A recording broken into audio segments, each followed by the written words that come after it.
اب سماجی انقلاب بھی آئے، یعنی ایک سوشل چینجز اس زمانے میں کیا ہے؟ اجمی اقوام پر ایمان۔ اب اجمی کون تھے؟ کہ جو عرب نہیں ہے۔ اجمی ان کو کہتے ہیں کہ جو عرب نہیں ہے۔ عام طور پر ایرانی لوگوں کو کہتے تھے کہ ان کو عربی نہیں آتی، تو عربوں نے ان کا نام عجم کہہ دیا، کہ یعنی عرب سے باہر جو بھی ہیں، تو ان کی قوموں کو عجمی قرار دیا۔ تو وہ ایمان لا چکے تھے اور وہ نو مسلم تھے، تو ان میں ایک جوش زیادہ تھا۔ اہل عرب اور اہل عجم کا اختلاط بھی ہوا، یعنی اب ہوا کیا کہ عربوں کی بھی، کہ جو صحابہ کرام رضی اللہ عنہم اور پھر ان کی نسل، ان کے پوتے پڑپوتے ہونے لگے، تو ان کی شادیاں پھر ایران میں بھی ہونے لگی، سیریا میں بھی، ایجپٹ میں بھی، افریقہ میں بھی، ہر طرف شادیاں ہوئیں۔ تو یہ شادیاں ہوتے ہوتے پھر ایک مخلوط نسلیں پیدا ہونے لگی۔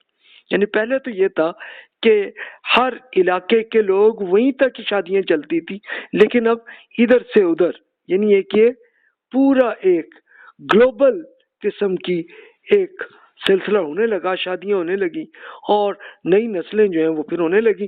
تو علم ادھر سے ادھر ایک دوسرے سے ایسے بھی امپورٹ ہوا اور پھر بک سے بھی ہوا۔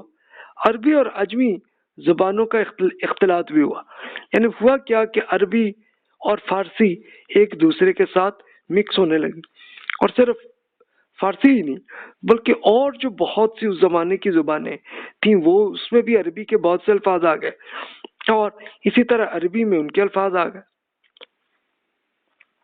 مذہبی علوم کو فروغ بھی ہوا کہ قرآن، سنت، احادیث، الفقہ، اخلاقیات، یہ سارے کے سارے قرآن پاک میں جو تھے، یہ اور بکس میں بھی آنے لگے۔ کچھ اور اپنی اپنی زبانوں میں ہر ایک نے اس کا ترجمہ بھی کیا، لکھ کے اپنے انداز میں بھی لکھنا شروع کر دیا لوگوں نے۔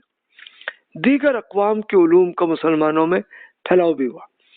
اب ظاہر ہے کہ ان اقوام دوسرے ملکوں کے جتنا علم ان کے پاس تھا، تو وہ بھی مسلمانوں کے اندر آ گیا۔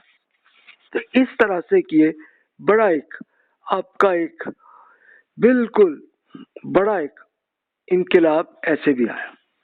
اچھا، اب ہم یہ بھی دیکھتے ہیں کہ ان چینجز سے پھر علمی انقلاب کیسے آیا۔ اب میں اس کو انقلاب کہہ رہا ہوں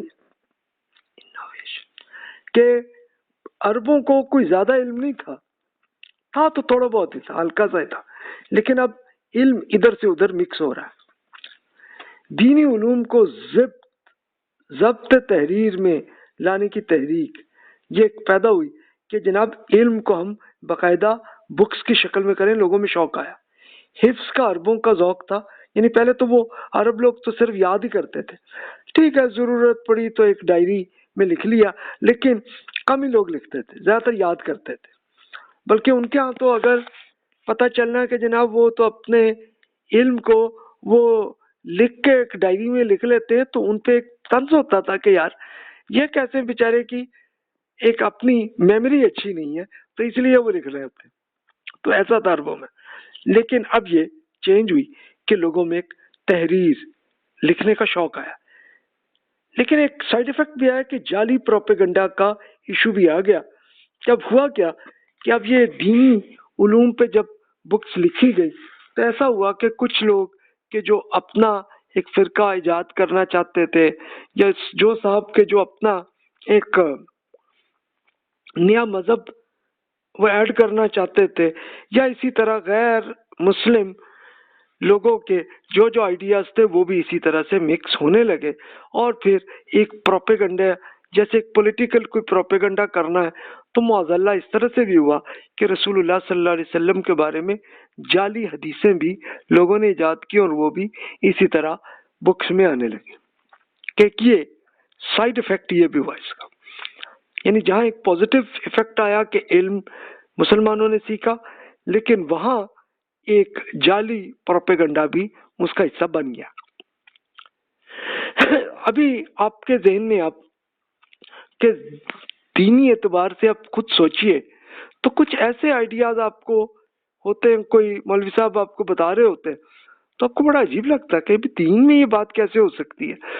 تو اصل میں وہ اس پروپیگنڈا والی کوئی روایت ان مولوی صاحب نے کہیں سن لی اور وہ آپ کو سنا رہے ہیں، اور وہ تو بڑا اس کو ایمان کی حیثیت پہ